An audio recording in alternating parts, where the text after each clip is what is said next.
আজ ছিল আমাদের পাড়াতে মা দুর্গার খুঁটি পুজো।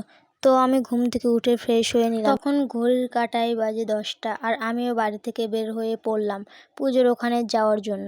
এসে দেখছি পাড়ার কাকিমারা সবাই পুজোর সব জোগাড় করছে।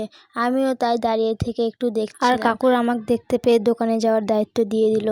তারপর আমিও চলে আসলাম দোকানে চিনি বাতাসা নিতে। আমিও চিনি বাতাসা নিয়ে আবারও রওনা দিলাম পুজোর ওখানে। আর এদিকে ঠাকুর মশাইও চলে এসেছিল, আর এদিকে খুঁটি পুজো করবার জন্য এখানে ঘুরছিল। আর আমার তো চোখ গিয়েছিল মিষ্টির দিকে, আমারও রিয়াকশনটা অন্যরকম ছিল। আমি হালকা করে চোখটা সরিয়ে নিলাম। ওখানে ঠাকুর মশাই জল আর দুধ ঢেলে দিল। এদিকে ঠাকুর মশাই মন দিয়ে পূজা করছিল, আর এখানে আমরা সবাই মিলে পুজো দেখছিলাম। আর কাকুও খুঁটিটাকে নিয়ে এসে গেড়ে দিল এখানে।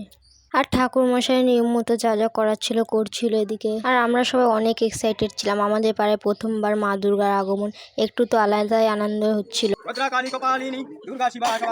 আর দেখতে দেখতে খুঁটি পুজোটাও কমপ্লিট হয়ে গিয়েছে। আমাদের পাড়ার প্রথম পুজো হচ্ছে জন্য এদিকে একটু নিউজ করে নিল। এদিকে কাকু সব বলছে পূজার বিষয়ে। তারপর আমিও চলে গেলাম প্রসাদ নিতে। বাড়ি আসতে নিয়ে দেখি এদিকে আবারও প্যান্ডেল হচ্ছে। নেক্সট ব্লগে বলবো এটা কিসের প্যান্ডেল। আজকের মতো এইটুকুই, বাই। तुमको क्या पता है क्या हो तुम मेरे लिए, क्या क्या हो तुम।